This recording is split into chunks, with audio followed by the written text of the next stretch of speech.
If you've seen any of my videos before this one, then you probably know that I'm a huge fan of From Software and the Souls series. Bloodborne was my favourite game of all time. It's now been dethroned to second place, stay tuned for a video about that. And despite my very well-known criticisms at this point, Elden Ring also ranks as one of my top 10 favourite games ever.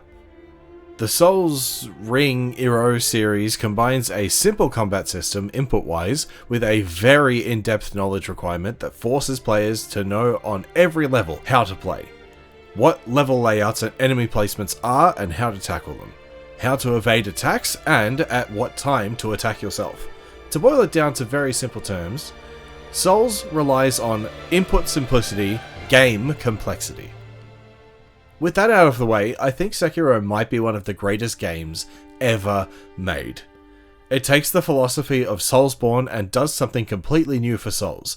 Not necessarily new for FromSoft, since it lifts a lot of its DNA from Tenchu, but that's for others to talk about.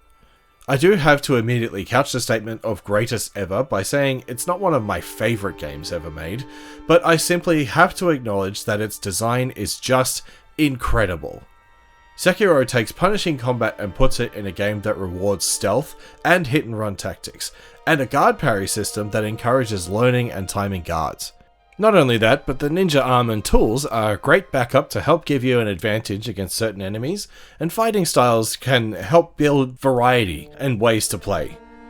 Sekiro builds a holistic system that requires knowledge of the game on every level, from enemies basic to boss, to the terrain and how to maneuver around and give yourself an edge against bosses far more powerful than you, in a way that feels very different from Souls, despite being a FromSoft game. But here's the problem. A lot of other games don't get it, and they're worse because of it.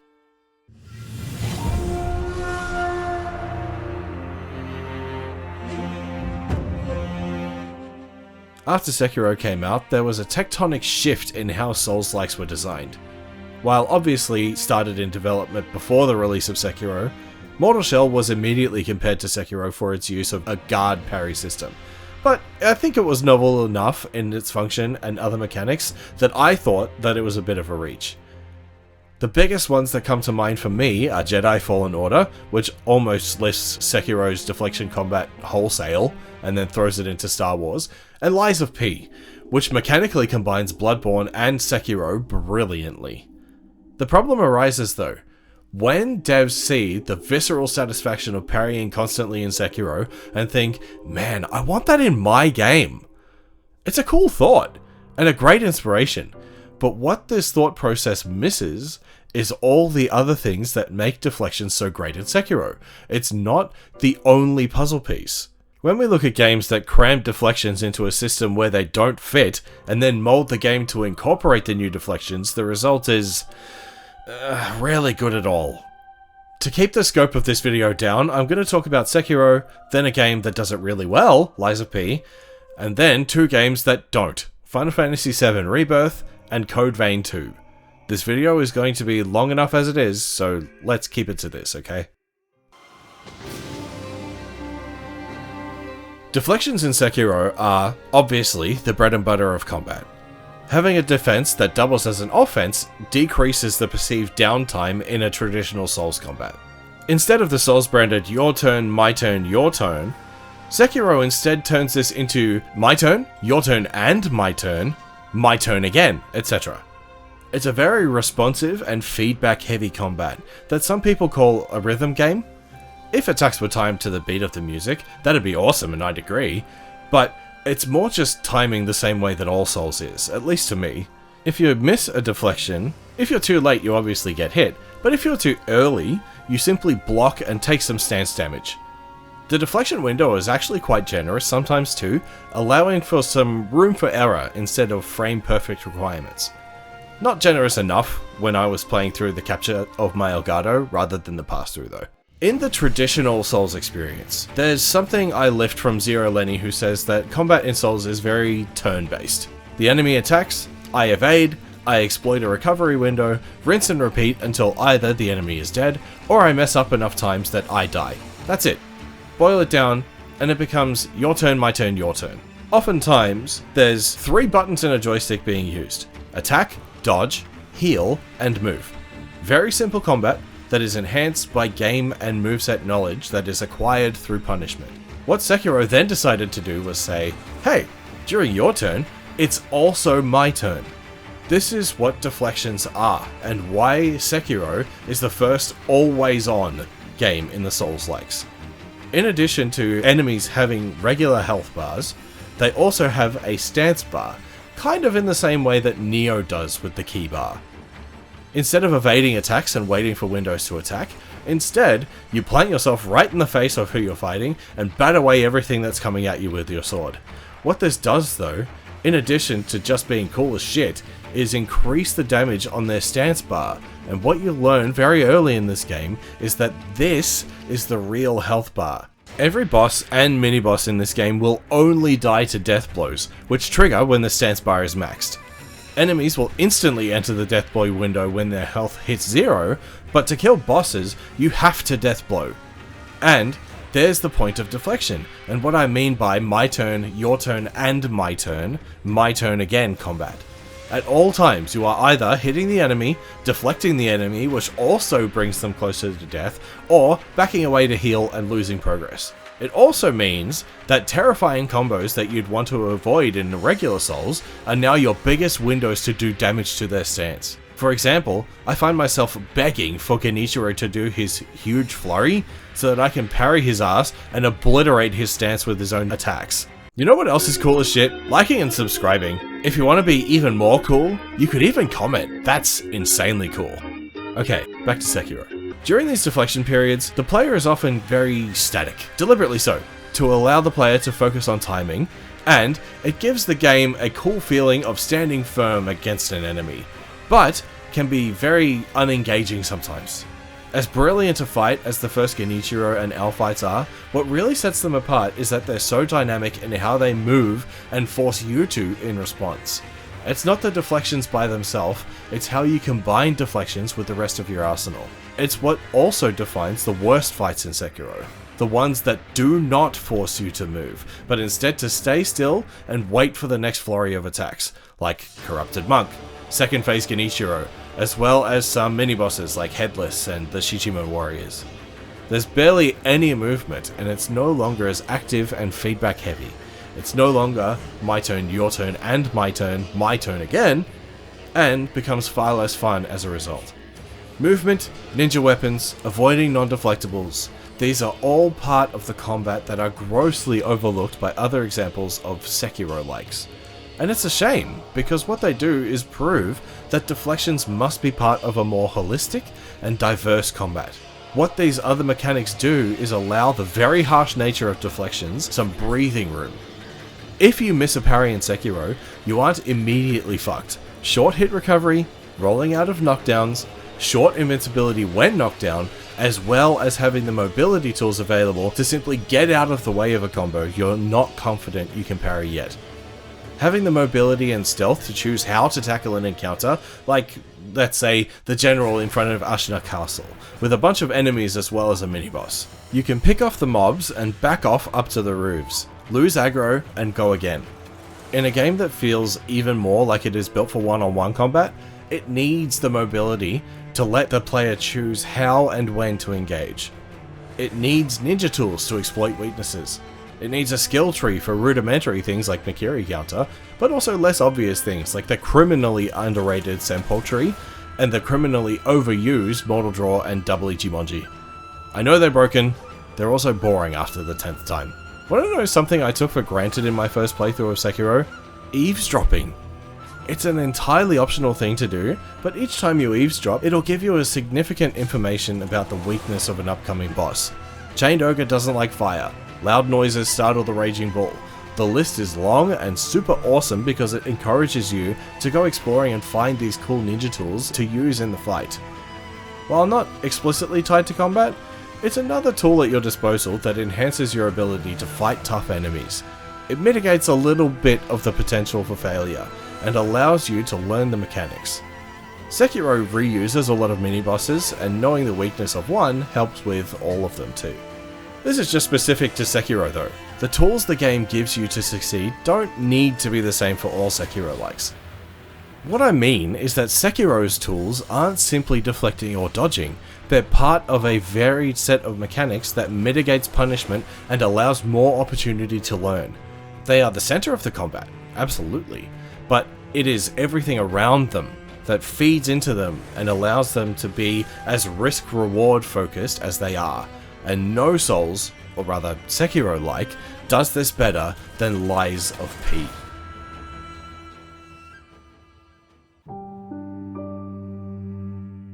Man, I was so skeptical of Lies of P. Such a weird premise, trailers that made me feel like it was some Bloodborne clone, and I just had no interest. And then it came out, and people started leaving rave reviews. And I still waited. It went on a deep discount on Steam, and I bought it. And I still waited until I saw Iron Pineapple say that it was great, and I decided, enough is enough, time to play this thing and see how good it is. I'm glad I did wait, to be honest. Conceptually, Lies of P has a lot going on, and I needed time to cool down a bit on what I liked and disliked about games before I played it, because I don't think I would have liked it when it came out. Lies of P borrows very heavily from FromSoft, and I think I would have made it to maybe the middle of the game, right before the fucked up body horror, and quit. Nowadays though, my brain also engages far more with story, and the ways that Lies of P takes the content from the Pinocchio stories and morphs them into a gruesome body horror tale is fascinating.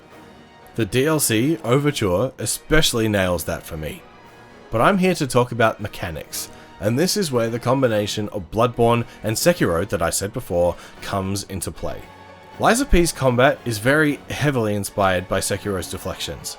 In fact, there are no attacks in the entire game, barring a couple of AoEs, that you can't deflect.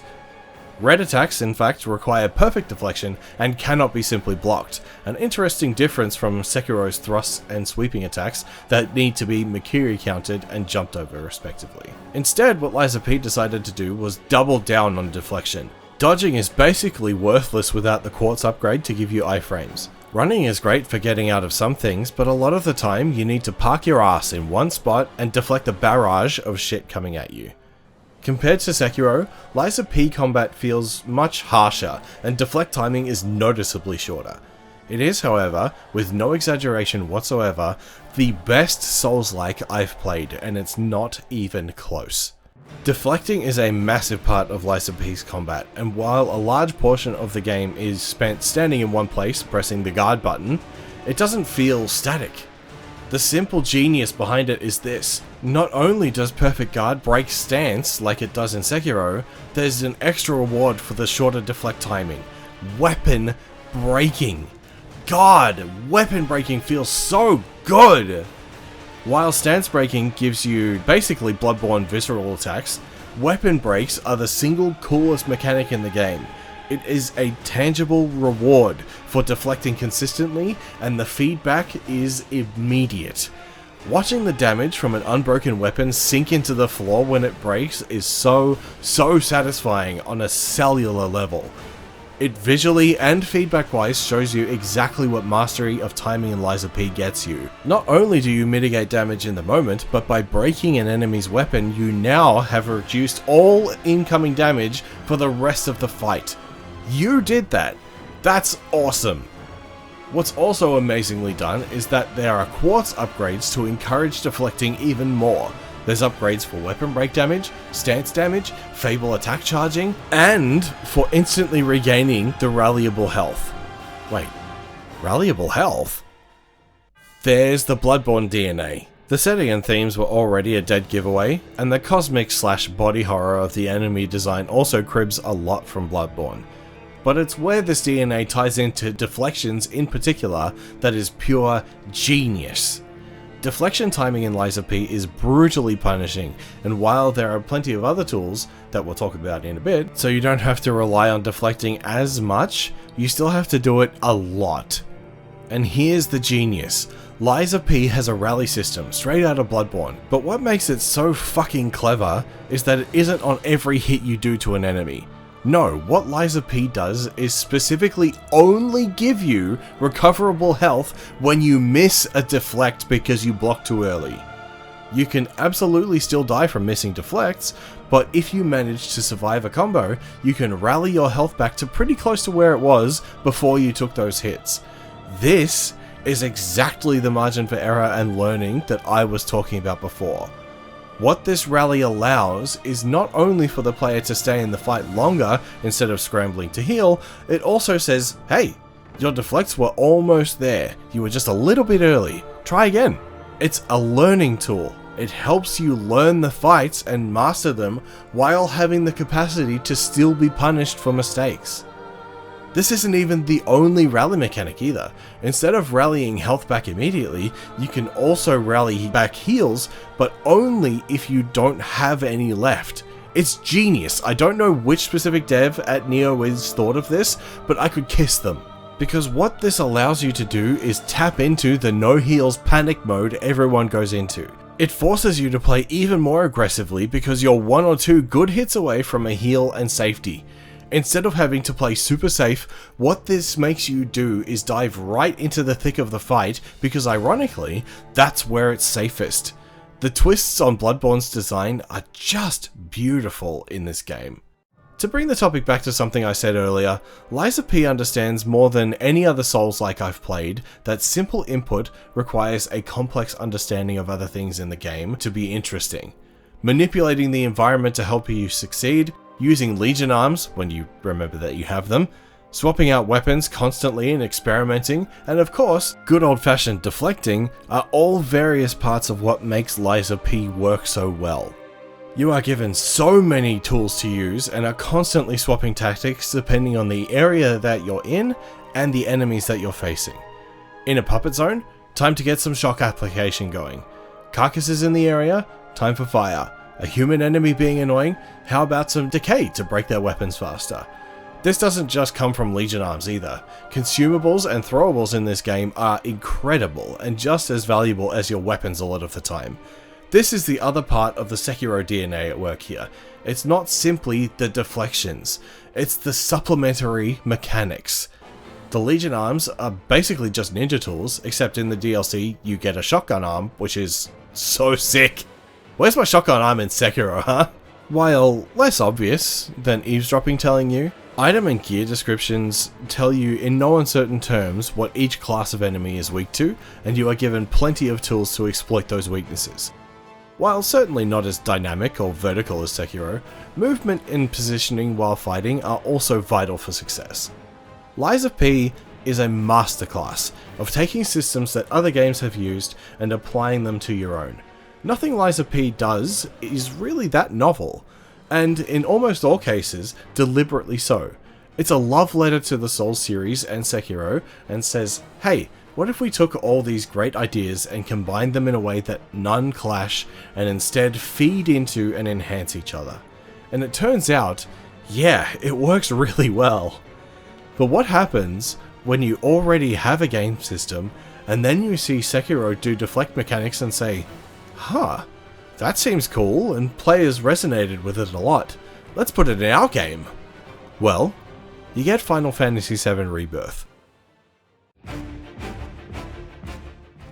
Hi, so the next little bit is going to be using VOD footage from me streaming FF7 Rebirth hard mode. That guy up in the corner, that's me. You can come see me on twitch.tv/The Legend of Xander if you would like to hang out. Yeah, you'll understand why I'm not feeling up to playing hard mode again after you watch this. In almost every way, I think FF7 Rebirth is a step down from Remake. Which is sad, because Remake is one of my favourite games of all time. And for the most part, I'll explain this more when I do my Rebirth review proper, but one thing that has been stuck in my craw since I played it for the first time is that for some reason, Square Enix implemented a perfect guard system into the game. What's odd is, in normal mode, you can almost completely ignore them except for the tutorial to do them in the first place, and a couple of bounty fights in the open world. They feel almost entirely useless throughout your first playthrough, which is bizarre because hard mode almost requires you to use them in a few specific fights. What's odd isn't just that perfect guards are in the game at all, but how there's virtually no systems in place to accommodate or encourage using perfect blocks either. The only benefit is to block all incoming damage, and that's it. No way to recover health from a missed guard like in Lies of P, no stance breaking like Sekiro. Yuffie has one weapon skill on one fucking dog shit weapon that encourages perfect blocks on her specifically, and all it does is grant ATB charge. That's it. There are barely any systems that support perfect guarding, no real rewards for it, and the game barely encourages you to do it at all except for extremely niche situations. Two fights stand out to me as when hard mode demands you use perfect guarding: the Mithril Golem in Chapter 3 and Sephiroth right at the end of the game. Naturally, you can use perfect guards in the rest of the game, but these two fights go out of their way to make you use them that the rest of the game simply doesn't. For Mithril Golem, in hard mode, the damage coming at you is simply ludicrous, and even with Barret and Red's relatively fast ATB charging capabilities, staying on top of healing is just a nightmare while doing enough damage. Barret has such pitiful mobility and his evasion is so bad that when he's being targeted, you have to perfect guard to block all the damage coming at you, even with all his damage mitigation abilities. While this doesn't seem so bad, what makes this so much worse is the margin for error. With Barret at close to max health, Mithril Golem can still kill you from like 80 or 90% HP in one hit with Steel Skin active. The punishment is way too high, and because the game doesn't make you perfect guard in this fight in normal mode, not only are you given a razor thin margin of error, you haven't even got the practice of doing it in a more controlled setting first. You aren't just thrown in the deep end and told to swim, you're thrown into shark infested waters and told to swim specifically like a shark or die, and when you've had no experience swimming at all. The other fight where perfect guards are so mandatory is the final fight with Sephiroth. While Cloud has quite generous parry timing with switching to Punisher mode, guarding in Punisher, and counter stance, Aerith is left with sweet fuck all to help when Sephi is in her face. While Radiant Ward helps her move out of the way, and Ward Shift can get her back into safety when she inevitably moves out of her wards, when Sephi comes calling, all she can do is perfect guard to survive. Add in all of his other bullshit and DPS races at the end, unblockable attacks making guarding even less worth it, all in a fight that is long, drawn out, and exhausting. Adding in basically free damage Sephi can inflict if you aren't perfect guarding every hit of some of his combos is just disgusting, since even if you're caught by one hit, you're stuck there for the rest. In both of these fights, a couple of things become clear. First, is that neither of them have Yuffie available to actually take advantage of the perfect guards you need to do. Second, is that no bosses in the entire game become pressured or have their stagger gauge filled by being perfectly blocked. What this means though, is that the entire point of perfect guarding is just to stop damage, and as I talked about with Sekiro and Lies of P, tying them in with other mechanics in your combat makes deflections feel cohesive. In Rebirth, perfect guards just feel tacked on afterward, and especially after Remake did combat so incredibly, it is very easy to notice.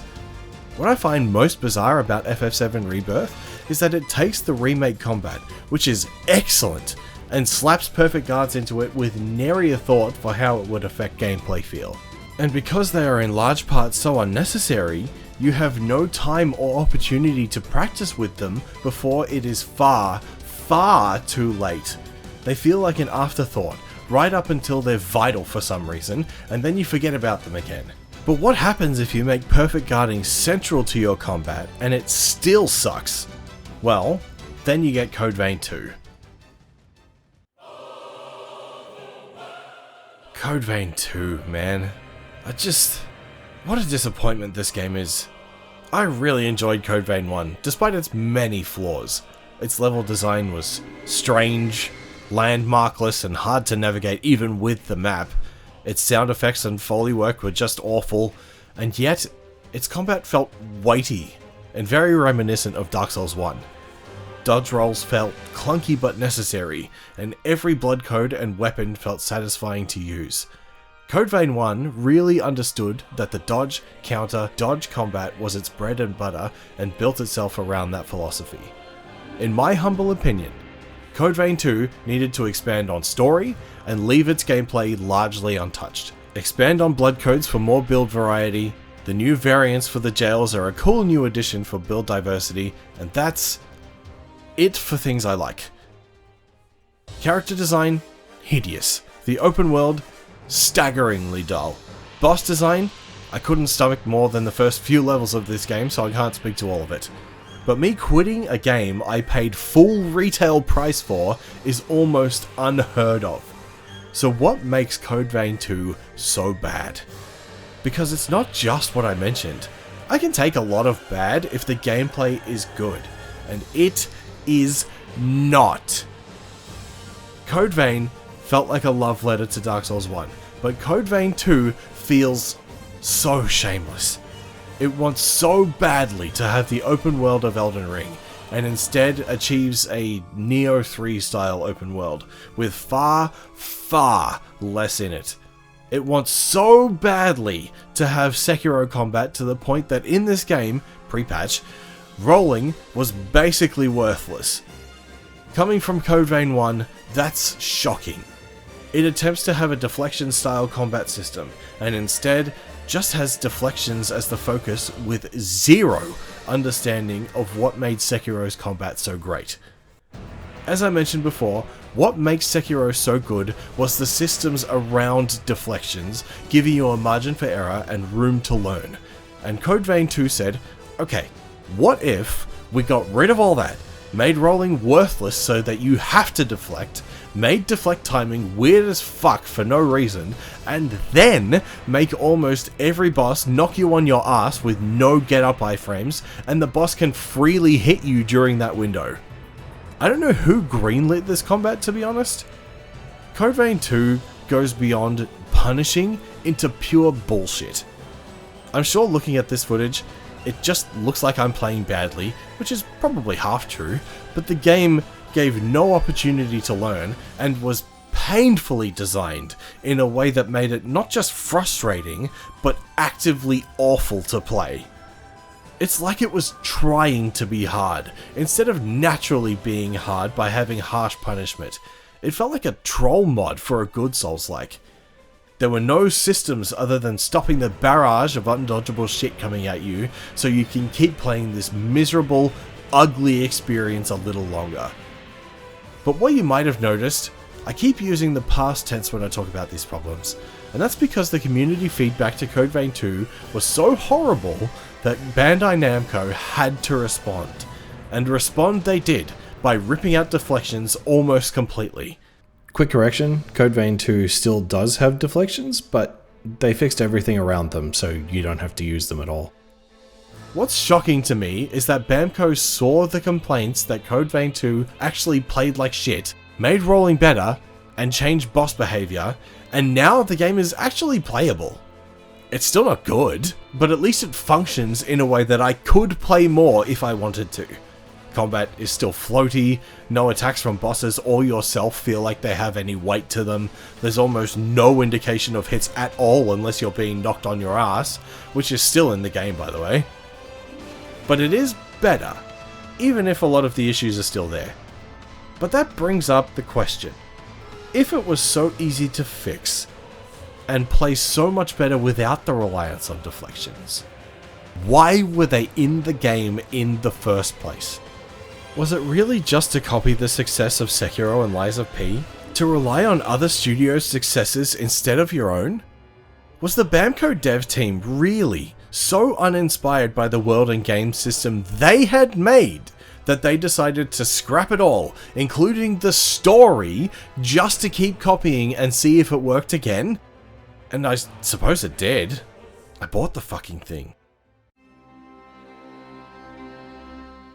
When I look back on what makes Sekiro work so well, I think of its predecessors, the Souls series. Those games also have parrying, with harsh-ish timing, and generous reward for pulling it off. But they were much less integral to combat in those games. You can go the entire length of a playthrough of virtually any Souls game and not parry once.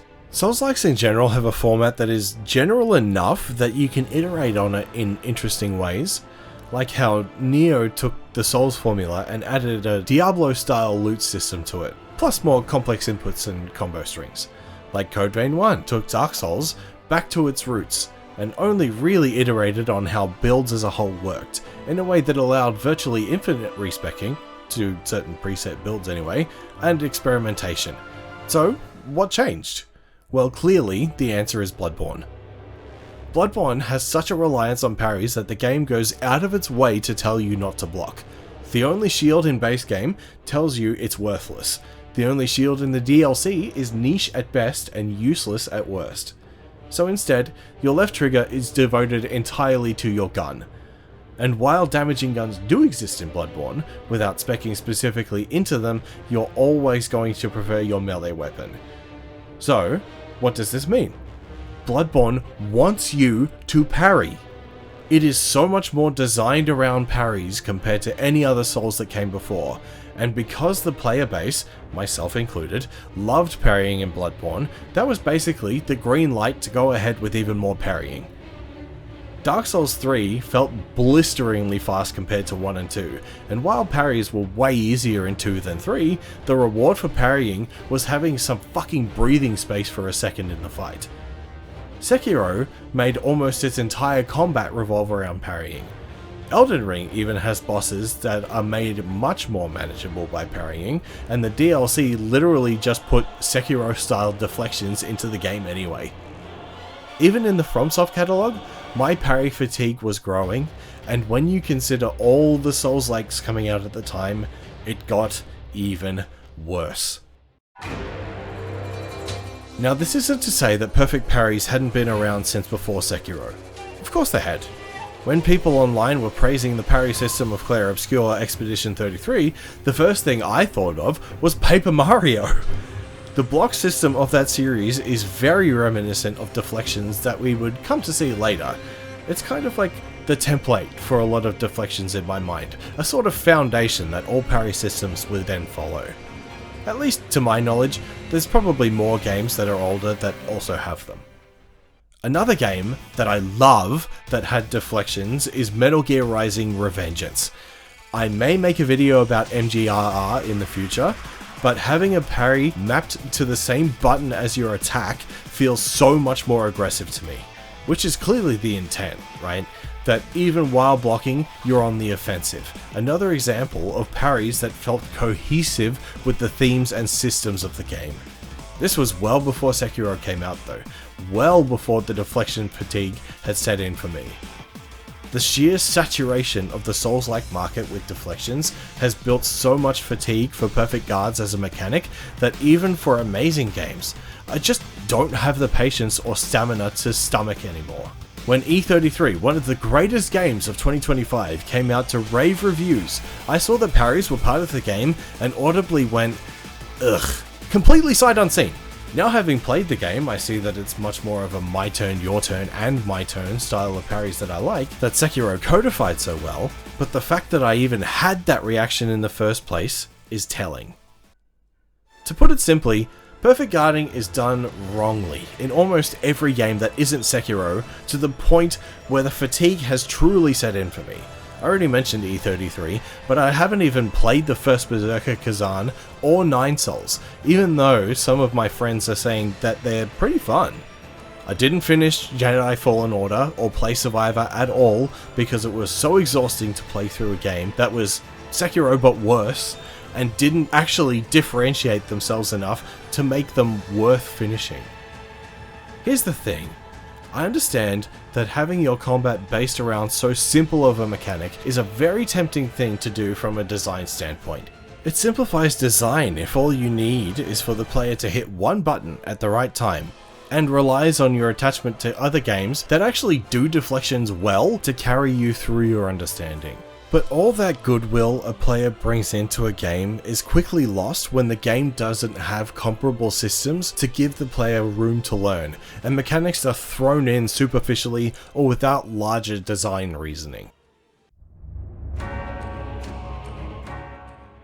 I hope I've made it clear that I don't think deflections by themselves are a bad combat mechanic. I think they can be incredibly satisfying and rewarding to pull off, and while difficult, that difficulty in itself is not my issue with them. As I mentioned before, FF7 Rebirth and Code Vein 2 are only 2 games in a list of dozens that cram in perfect guards where they don't fit and aren't needed. They either don't rely on deflections enough to the point where you can forget about them until it's too late, like FF7, or too much at the cost of the coherence of your combat, like in Code Vein 2. The very nature of deflections is that it has to be part of a cohesive combat. It's not a system to base a game on, it can only be part of a larger whole. Devs need to be cognizant of the systems they build around perfect parries to make the player incentivized beyond the immediate damage negation. As we've seen in the last 2 games I've talked about, deflections being a part of your combat still needs ways to engage and reward the player for engaging that go beyond the simple negation. Lies of P does this brilliantly by not only bringing back the stance damage from Sekiro, but also adding weapon breaks and skill tree perks that further enhance deflection effects. But slapping in deflections into your combat with little incentive to use them until it's too late, like FF7 Rebirth, or adding deflections with no recourse or accommodations for the player to learn through failure, like in Code Vein 2, show that the strength of this style of combat isn't just the deflections, it's the systems built around them that allowed this very simple combat style to succeed as well as it has and will continue to. Thank you so much for watching. I felt a bit nervous coming back to make videos, but I have a couple cooking in my head, so look forward to those. It's been a long time, but work has really kept me tired and not creating, and I'd like to do more this year. I have a few games that I'd like to talk more about, including more Lies of P, and the way its horror changes over the course of the game, and of course, the big FF7 Rebirth review. You got a teaser here, but I have some opinions on that game. If you made it this far and haven't subscribed, please do if those topics sound interesting to you. Thank you to Jupiter for the amazing thumbnail and proofreading of my script. Thank you again for watching, and I'll see you in the next one.